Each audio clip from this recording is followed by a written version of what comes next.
Yo, I'm Drunky. I'm the Flood. And welcome to the Fortnite Update, where we talk about all the patch notes, news, and esports related to Fortnite. This is November 28th. It's episode 15 of the podcast. Let's start the update.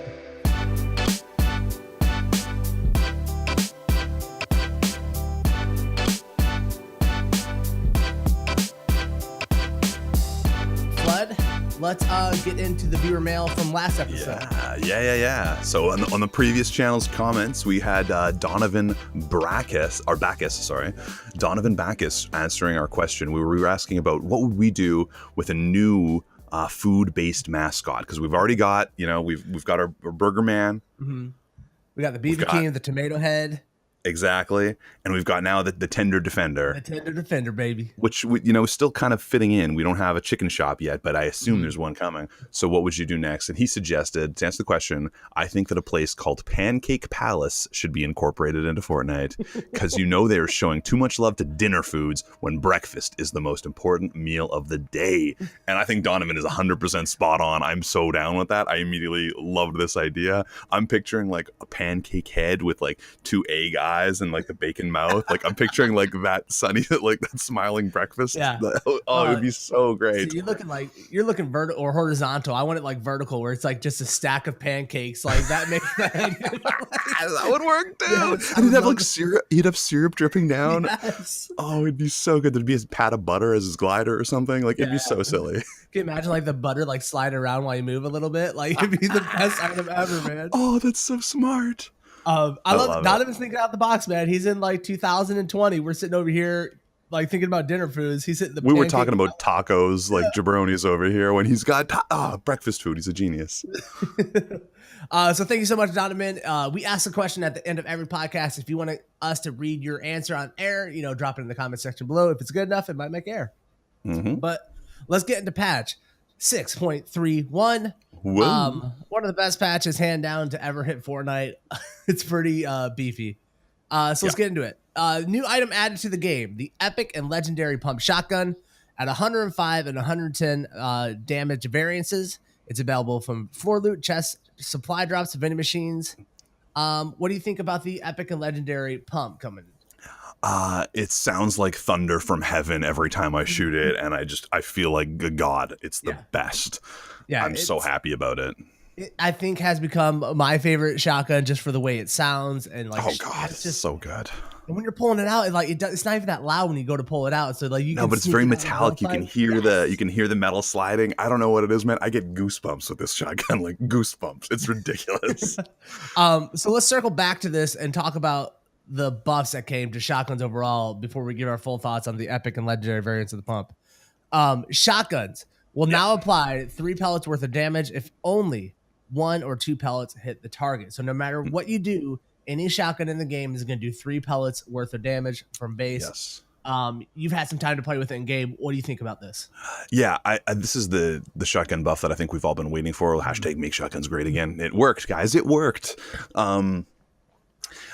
Overall, I love it. I think I was saying to you, one of the things that I think might be a sleeper is I think the tactical might even be a sleeper in this, because I think that the low damage shots in general, yeah, they're gone, man. Like you're not doing those 8 damage meme shots anymore with a pump shotgun. And so granted, it might only be a 20 damage shot, which is still kind of weak, but it's so much better. It's so much more satisfying. No shot is a complete failure anymore unless you completely whiff the shot, at least. And when you do hit, oh my God, it's so much more satisfying because you're doing more damage with that pump shotgun when you're up close. It feels better. Shotguns they just feel better. And I mean, we've only had 1 day of this, so I might just be overexcited that they're finally feeling good again. But after 1 day, I am so excited to play more Fortnite. Yeah, me too, man. Like I'm in love with this. One of my biggest critiques about the shotgun has been like the consistency of the damage. It's just that it's such a wide variance. You go from a 7 damage shot to like a 170 before, or whatever it was. Yeah. It's just like, it's pretty punishing because like sometimes do you miss, like I know the shots I miss and I was supposed to get 7 damage. I'm like, okay, that's 100%. Fair.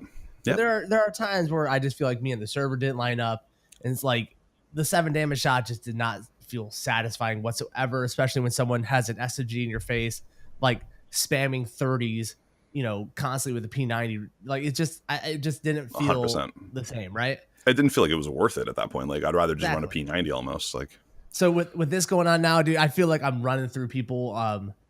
My first game I played yesterday, it was like a 14 kill win, and all of it had to do from like just these build fights where I can sneak a shot in and like get really satisfying damage to like change the momentum of that fight in my favor. Those quick peaks, yeah. I mean, I like again, as I said, my first game, the first pump I picked up, I dropped into a 1-by-1 and popped the guy with a one shot. And I was just like, it's back, baby. Yeah. Like it was such a perfect moment to have as my first gun and first game back in. I was like, this is the best. I'm already so happy. So as I say, I might be sullied with excitement right now, but for the most part, I think this is a really clever trick for their design team to do the three pellet minimum. I think that was a really smart way to get us in the right direction. Sure. And let's talk about why you're able to do the one pumps now. The pump shotgun has had its maximum damage increased, and it's had a fall off damage decrease on it, or increase on it, I should say. Yes. Pump shotgun maximum damage has been increased from 80 to 85 to 95 and 100. Pump shotguns will do higher damage in shorter range buckets, but does fall off damage quicker. That's why we can start doing the 200 headshots that we used to be able to do in the game. Beast. Now if someone plays too aggressive on you, they get too cheeky, they can get popped for 200 with a headshot, like no problem. This is the change that I have been wanting for a long time. I've been asking for like a 10 damage increase, and here we are. Yeah, and this is a real one because there's a real threat to jumping in my 1-by-1 now. There used to be this guy might be carrying a double barrel. He might be. He's carrying a pump, guys. Like, you know what I mean? Like the pump is prevalent. It's everywhere. And again, standard epic, I don't know if this is real or not, but it just seems like I'm finding pump shotguns everywhere because they made a change to them. So they're everywhere maybe. I don't know what it is. Maybe it's just in my brain. But it seems like you always have a pump. So now it is terrifying to jump in that 1-by-1 because you are going to get shot with a shotgun. Like it's gonna happen. It's not. And again, does the double barrel have a place anymore now? I don't know, man. The double barrel is such a... The biggest problem we have with shotguns right now is like we have so many different shotguns with so many different, like the pump now has epic and legendary. We have 3 legendary shotguns. And it just feels, it feels weird. Like, does the double barrel have a place? I don't know. Does the heavy have a place? Because I think the double barrel has more of a place in the game than the heavy with this new pump shotgun, right? But the heavy now has the long damage where the pump has fall off damage now. So now for long damage and like really tactical shots, like really precision shots, the heavy should be the better item, maybe? Like, do you run pump heavy? I don't know. Like, it's weird. What do you guys think as a sub question to our later question? Are we vaulting a shotgun? What are we doing, guys? We should be vaulting the shotgun. It's crazy. Like, because what you're saying about the heavy shotgun, let's be real. If you're taking the heavy shotgun shot, you should have SMG out to begin with. 100%. You're right. Like, I mean, you're right. Yeah. But it's just like shotguns are now taking all the different zones. Like, it's interesting. I don't know. All right, let's talk about this little change going on. They added stink bombs to supply drops. I'm actually pretty disappointed in this one, man. I'll be honest with you. It makes supply drops less satisfying. It really does. Also, in addition to that, they removed the double barrel shotgun from floor loot, which is a pretty interesting decision. Yeah, I don't see them anymore. Yeah. Honestly, within that one day, I saw like almost none of them. I think I saw one within 5 hours. Going back to the supply drop thing, I'm just thinking about this a little bit. I think that might be a competitive move because they're adding more supply drops near the end of it. And if you're playing in competitive and you see those guys playing, stink bombs are huge. They're a big deal. And if you haven't been using stink bombs lately in your game, you're missing out. They are so powerful, not only as damage, but also just in terms of tactics, knowing where people are. You can recon with those bad boys. Is he in that house? Throw it to the side. Okay, he's not there. It's important. They're valuable, especially in the pro scrim level where people are. Anyway, whatever. I think that might be what they're thinking. They're definitely underrated in like the pub scene, but in a competitive Fortnite where like information is key to winning, you're right. The stink bomb is huge. And you can really pin people into corners and do weird stuff and do it, and they can do a ton of damage. I'm getting stink bomb kills. I'd like to see though if they're going to add them to supply drops. I still think supply drops need a guaranteed heal in them of some kind. I agree. One guaranteed heal, like a slurp or minis. It's got to have something in it for heals every time. Sure. Well, supply drops are weird. It's weird that we're like when they start using chests and supply drops to like impact how the game is actually played and what items come, like them taking the double barrel off of floor loot, I think is a pretty key indicator that they actually think that some items are way too overpowered for early game. You can't just drop and get a, double barrel. So why, if this is where we're going with it, then why do we have things like rockets being able to be looted like that in like early game chests. If you get a rocket launcher from a chest early game, you're clearing that POI, no problem, man. Yeah. So yeah, early game rocket kills, I always feel like a cheese ball, but at the same time, I'm like, if you're gonna give it to me, I'm gonna use it. I'm sorry, boys. Like you just wreck with it. I've got 3 shots, I'm gonna get 3 kills. Let's go. Like if they don't have build, especially early game, sorry. Like I don't know what to tell you. So it shows that they know that early game needs to be a little bit less RNG. Like you can get a really overpowered item very early and just like run with it. Yeah. So I would like them to expand this deeper into the loot pool, for items like rocket launchers and quad launchers that come out supply drops, and also like porta fortresses, because they're horrible early game and they shouldn't be in the game that early, because it's massive how much items they do. You mean my only turret counter? I remember watching you counter with it. It's the funniest. Used a porta fortress to counter someone's turret because that way it put so much metal in between them instantly. Yeah. It was the funniest thing to watch you do that. And ever since then, I've just been giving him heck about this, because like he's always anti the porta fortress. I'm like, it's your only shield, man. Well, let's talk about the mounted turret, because it's so overpowered. You have to use a porta fortress to defend against it. The mounted turret has been adjusted. The mounted turret collision has been made easier to land shots against anyone occupying it. It's removed the ability to repair the mounted turret. Fixed players being able to clip into the turret barrels and get stuck has been fixed. Supply drops will automatically open if landing on a mounted turret, and the drop rate has been reduced from 1.7 to 0.9. Once again, 1.7 is a astronomical drop for a trap. Pretty significant drop rate. Mounted turret getting another adjustment. Are we in a place where it's balanced, or are we nerfing it into the vault? Like, can you balance it without vaulting it? You know what I mean? Once again, this item should have been vaulted before it ever got released. It's a stupid item. I mean, they made good fixes to it. Yeah. The problem is those fixes are the same reason that I will not sit in it anymore, because like you're going to be stationary. Previously, they made me invincible from the front in that turret. I was essentially invincible. So you could get away with some cheeky stuff and have fun with it, realizing you were playing cheesy and it was stupid. But like, I don't know, I got in one yesterday, I immediately got beamed in the head, and I was like, oh, get out, I'm out. And, readjusted that strategy real fast. Granted, he did have high ground, but this is what needed to happen to make it more fair and balanced. But at the same time, it's also semi-useless. So I don't understand it. Fixed players being able to get to clipping on the turret and getting stuck. Oof. That's actually was my biggest gripe. I died like 3-4 games, and I was always using the turret cheeky in the late game when it was like 1v1. So I'd put that down, and then for whatever reason, I'd try to get out. I'd get stuck and be like, well, I can't get like, it was the most frustrating thing. How many games I lost like that? It was such a joke, because I was trying to be cheeky with a stupid turret, and then like, I guess I got to stop being cheeky. Now they've nerfed it. There's no point in being cheeky. Just get rid of this goddamn turret. Get it out. I really didn't get to play against it yesterday to see what it was like with all these changes. I think this is a step in the right direction. I honestly think that if it's going to be in the game, this is where it needs to be, right? Like if it's not going to get removed from the game. They seem pretty dead set on keeping this item in the game. They seem to be in love with it at Epic. So let's find a happy place for it. And I guess this is it. It's a start. And like I'm railing on against it, but like at the same time, just if it's nerfed into oblivion, like it seems to be right now, maybe it'll have some fun uses here and there. It's fine. Whatever. I think honestly, if they would just take headshot damage away from it, it would be in a much better place. Even getting a 60 headshot. Like, it's just a little bit too punishing for something that you're not really aiming, Yeah. All right, that's it for the weapons and items. Let's move on to the gameplay. Changes to glider redeploy. They have reduced the in-air speed when using glider redeploy features in supported game modes. Have you tried the glider redeploy being a lot slower? I have not tried this yet. I've heard some people talking about it. I have not tried it yet. I think that's an interesting mechanic for our potential future. Yeah. Tell me more. The glider redeploy was accidentally activated in the game for a couple of minutes, 15, 20 minutes when the patch came out. I heard about this. I don't know if that means that they're actually actively looking for it to come back, or they were just messing up, because apparently when they were testing this patch on their side, they had it turned on for regular game mode testing. Mm-hmm.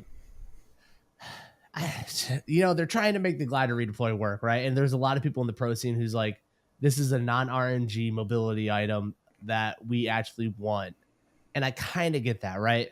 But ever since it's been gone, I have absolutely loved being able to knock people off of builds again if they build too high, and knocking down a build and getting that splat damage. It's just like punishing that is so much fun. I don't want that to leave, bro. It's like the best part of Fortnite, dude. It's so good. Yeah. And then the guy, and the other guy on the other end is raging. He's like, "Oh goddamn, just third partying my build." Yeah. So, but it's so satisfying. How can you not? I've seen clips of this redeploy. I didn't play a game mode that had redeploy in. It looked very, very slow compared to before. Oh, that's nerve-wracking. Like they needed an answer for it to be too powerful in fights, but still be useful for rotations. And maybe this is it. But I'm going to be so terrified. I'm already don't like jump pads in late game as much now, because when you have to pop your shoot early, you get shot. Like you get shot a lot. It's so hard to hide. I don't know.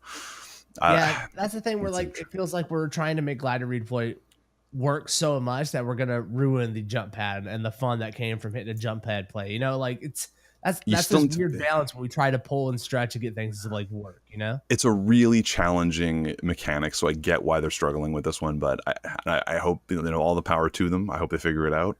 It's a challenge. I get it, and it's such a divisive thing too. So many people love it and or hate it. So it's. They're in a tough spot with this one, but you gave it to us for a little while, and that was your mistake, Epic. You gave it to us for a little while. We got a taste, you know? New feature has been added to the game. Added functionality that allows to place map markers in the world without needing to full screen a map. On the PC, you're going to be using your middle mouse button. On the controllers, you're going to be using your left D-pad. And so you can basically drop a placement marker on the place where you are with the click of a button. Smart. Big quality of life here.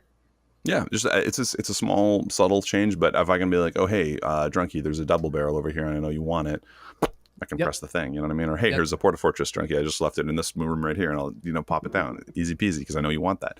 So that's awesome. That's a really smart idea. Didn't they have? I feel like I had that in PUBG back when I played it like a billion years ago. I'm sure it's been optioned in a couple of different games. This seems like one of the things that was like long time coming. Just it's on like it's on their list of things they're working on, and it just kept getting shut down and people kept forgetting about it. Because it seems like such a subtle but easy and nice quality of life improvement. I honestly didn't realize it was in the game yet, so I didn't use it at all yesterday, but cool, I'm down. I like it. Now I can annoy my teammates while I'm running and just keep dropping placement markers that I have to open the map. I love it. Yeah, I'm not sure how crazy useful it will ultimately be, like how much I'll actually use it, but like there's a few weird moments in squads and duos where I can mark a med kit or something. It'll be nice. It really is. This is my favorite change we're about to talk about in this entire patch. And I know the pump shotguns were huge, but this is the funniest thing they've done. They added an ability to pick up and throw back dynamite with a lit fuse. All you need to do is be near dynamite that's lit, get near it, and hit the interact key, and you can pick it up to throw. Finally, an answer to someone grenade spamming. Like, here, take this one back at you, bud. I mean, yeah, but it immediately. Okay, yes, it's hilarious. Like, it's hilarious. I love it. It feels like it's an Acme product now. Like we're playing Roadrunner games right now, and it's amazing. It just means everyone's gonna cook their dynamite. You know what I mean? Like I think this is just to teach people to cook their dynamite. Like people aren't cooking the dynamite. Why aren't they cooking the dynamite? I don't know. Let's punish them for that. I don't know. So I don't think it'll actually change anything other than you will leave less dynamite like around, which I have done. I will admit. I throw one on one side, I throw one on the other side, and I wait because I know one of them's gonna hit. Let's go, baby. Yeah, you're gonna run out that side. Well, come at me. So it does make that play a little bit less viable, but I think this just leads to more cooked dynamite, and it's no big deal. Sure. I hate it because I overall don't like the dynamite in certain scenarios. Like I really despise dynamite for how awkward it makes POIs, right? Yeah. You have this ingrained sense of this game, like this is how this POI is. If I'm sitting here, my back's covered. Now that's kind of gone. Running through tilted gets kind of like, it just becomes a mess because of the dynamite. So I hate that they're adding things that make me love dynamite even more. Like, why are you doing this to me? I have my feelings. Don't mess with them, Epic. Because I was blown away last week when you didn't hate dynamite, by the way. Yeah. All right. Nice pun there, bud. But I can't wait to make dynamite plays. I want to throw dynamite like straight up, catch it again, and then like throw it at people. Like I can't wait to do this type of stuff. I'm cooking the dynamite. Yes. Up in the sky like a pizza pie. Dude, maybe you can throw some dynamite down, get a shot in, and then pick it up and throw it at the person after it's cooked. Like, there's so many possibilities with it. Like, I'm excited. Are you guys listening, trick shotters? Trick shotters, you listening? Get in there. Get in there. All right, let's talk about the new tournament that they added, the Alchemist Pop-Up Cup. The Pop-Up Cups are limited time modes where they're testing gameplay adjustments. The initial mode settings on this one is at the 500 cap for all build types. The harvesting rate has been increased to 40%, and you get 50 health upon eliminations. The big change in this one is called the Storm Surge. As the Storm Circles finish their closing, players who have this will cause a Storm Surge if there are too many players left in the game. This periodically deals damage to players who have the least amount of damage dealt during the match. Yeah. At first, I read this, and when they said storm close, I thought they meant like when the storm closed at the very end of the match. This is just when the day one, movement. So after the first circle, it's got to be down to 60 people apparently, right? Like that's the number. Yeah, it's crazy. I didn't get a chance to play any Alchemist Pop-Up Cup yesterday, and I'm a little bit bummed about it because I would love to see how it actually in real life works, because I think it's a really interesting idea to prevent people from it punishes people for not playing aggressively. So one of the issues with Scavenger Pop-Up is that wins and the Winter Royale, which we'll talk about, is that wins are prized very highly over kills, which I overall liked, but that means sometimes people play too passively. Well, no longer, my friends. If you want to just camp out in a 1-by-1, you'll in some trouble. Yeah. And so I think it's an interesting idea. Like, I'm really excited to see more of this. I think it might be some BS though. I'm not sure. Like, I gotta play it and I gotta see it. Like, this is one of those ones where I think we need a few days of this. We need a couple weeks of this. We need to see this a little bit more to see how it pans out in pro level and then in pub level, and just to see. Because I don't know I can't picture in a practical way how this works. Like, it's intense. It's a very interesting idea, and I love it because like it shows just how out of the box Epic is trying to solve their problems, and they're seeing like some fun stuff that they want to happen.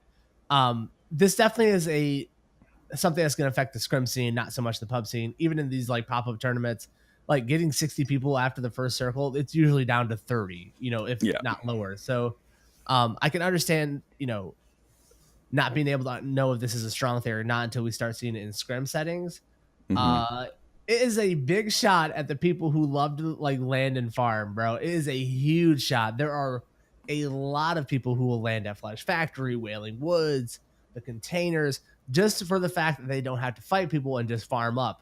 But people who are landing at retail, Salty Springs, Tilted Towers, they have to engage early, right? So this is a very interesting. It seems like a hip check at these players who do that stuff. I didn't see it coming, man. I'm very interested to see how this plays. And you just raised like a really good point now. So without Glider Redeploy and with this added on, as you say, who's landing at Flesh or any of the outskirt areas? Because you can't. You need to drop somewhere there's going to be people. Like you have to. Otherwise, you're going to be one of the few who's lower on damage. And how much damage do you need? Because you don't know what every other player is doing. You need some. You're going to need some. And like, how much damage is it going to do to you? Like, I don't know how much. Like, I didn't get to play yesterday, so I don't know that. I don't think they said in the patch notes how much specific damage is going to be done to people. But I'm excited. I'm playing it tonight. We'll see how the Alchemist Cup goes. It also tells you exactly what they want out of each circle. Like, the circle is supposed to bring it down and force people to fight, and so there's only so many people left. Now you know exactly and specifically how many people at each circle they're expecting and want left alive. Because you didn't get caught in the circle, too bad. I don't care. You're dead anyway. Like, the material rate increase at 40%. Was the scavenger at 40%? I know it was higher than normal, but I forget. It was 40. Yeah. 40. Okay. Yeah. I'll be honest with you. I kind of wanted a little bit higher. I would like a 60% increase harvest rate on this stuff. I want the 40% increase back in regular game mode. It's so punishing to play regular solos after playing Winter Qualifiers, after playing Pop-Up Cups. Give me that whole. Give it to me. I want it. I'm gonna clip that and have that ready to go for some people. Oh no! What have I done? Let's talk about the Winter Qualifier since we're on it. What do you think? How'd you do? How'd you play it? How much did you rage? Did you buy a new monitor during Cyber Monday because of it? I should buy a new monitor. I really want those hertz, man. I'm running those 60 hertz, and I need every advantage I can get. Yeah. The Winter Qualifier was sobering for me. So the Winter Qualifier, was a 2-day event. It was like 12 hours a day, basically, or 9 hours worth of actual gameplay. Yeah. 3-hour chunks, each one being a round, and you wanted to get your scores up to a certain level to be able to potentially be one of the top 200 who gets to go to the Winter Royale finale. It was sobering for me, honestly. My points were not good. I don't want to talk about it, but they were consistently not good, like in a certain range. And I was like, you know what? That tells me this is where I belong. Yeah. And I knew where I stood. Like, I wasn't expecting to be a top 200 player by any means, but it really told me a lot about where I am in Fortnite. But at the same time, I probably had more fun playing for those 2 days of Fortnite than I've ever played in Fortnite. I love the pop-up cups, and so this was just more of that, and I loved it. I love the increased harvest rate. I love getting health on the limbs, and I don't mind the material cap. There's a lot of debate about that, which we can talk about that a little bit too. Like, one of the big debates is that the storm's moving at the end if they go up on a mountain or something, and you've got limited mats, and like it's really a struggle in the end game to stay alive and keep moving with the storm, especially if it's moving over a mountain with the limited mat. That 500 wood, 500 metal, 500 stone. At the same time, I was playing in regular solos, and you know how rarely I'm above 1,500 mats? Like, It's only a certain weird moments in the game when you ever actually have more than that until you kill more people and pick up theirs. So it's a weird one. Yeah. I loved it, though. I had a lot of fun. Sorry. I had a blast, dude. This is like some of the best Fortnite that's been. Like, I wish we just had this all the time so I could just queue up without. Like, I want to play this game mode without, like, consequences on the line, right? Like being able to qualify or something. Like, I just want this to be the regular game mode to play because it's just a absolute blast. Faster for harvesting is a godsend. Plus 50 shields or health is a godsend. And I'll be honest with you, I'm right there with you. I thought I was going to do better. I was not expecting to get hit to top 200. I know way too many players are better than me, right? Yeah. I thought I could get to 25 points. I thought I could get a nice shiny pin for myself and just feel good, a nice little cap to the Thanksgiving weekend. Not so much. The highest I ever did was 21. I got 18, 19, and 21 were my numbers during it. That's pretty consistent, right? Like, so that's good. Like, I think that's interesting is when you get, like, if you plan enough of them and you get like a consistent number, you're like, oh, okay, this is probably correct then. Like, in 5 or 4 or 6 of them that you get to play. One thing I will say, man, with the amount of notice that we had, 2 straight days of this was intense. Like, that's a long day if you want to play it all. Like, I missed the first one on Saturday, but then I did all 3 on Sunday, and like, I was beat by the end of that. You know what I mean? Had burnout. Like, I was burnt out after most of those days. I played a little bit of Fortnite the next day, but like, I was like, I can't play this game right now. Like, I don't want to like critique myself too hard. My brain is fried. Like, I just want to take a break from it because those were rough sessions, man. It was a lot, and they're intense sessions because you talk about not having anything on the line, but I actually like that part of it because I was trying to play at a higher level. Like, I was really wanted to up my game and see how well I could do, and it seemed like a lot of players were doing that. So it had like that added intensity was both fun, but also part of that burnout factor. Oh my gosh! But yeah, we need comp mode, man. Give me comp mode. I've been saying that for a while now, though. Because I want to be able to queue up in this and not have to do it within a time limit. I know, dude. Like, can I just do this on like a Saturday morning? Like, when no one's watching. This is the most fun Fortnite. It really is. I had some problems with the point spread and how placements were valued. Yeah, let's talk about that. I had a couple. I think, and it's hard to say I would qualify for this thing because if you change this, other people get better points too, right? Of course. The amount of top 2s that I got in this was infuriating for me to not get above 21 and like have the guy who died at 5th place be worth the same as 2nd place when going from 5th place to 2nd place is literally the hardest part about the game. Yes. So all the top 2s I got were like excruciating. And I was like, well, okay.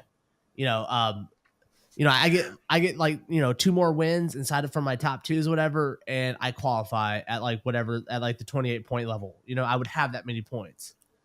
So I don't know, just like, please.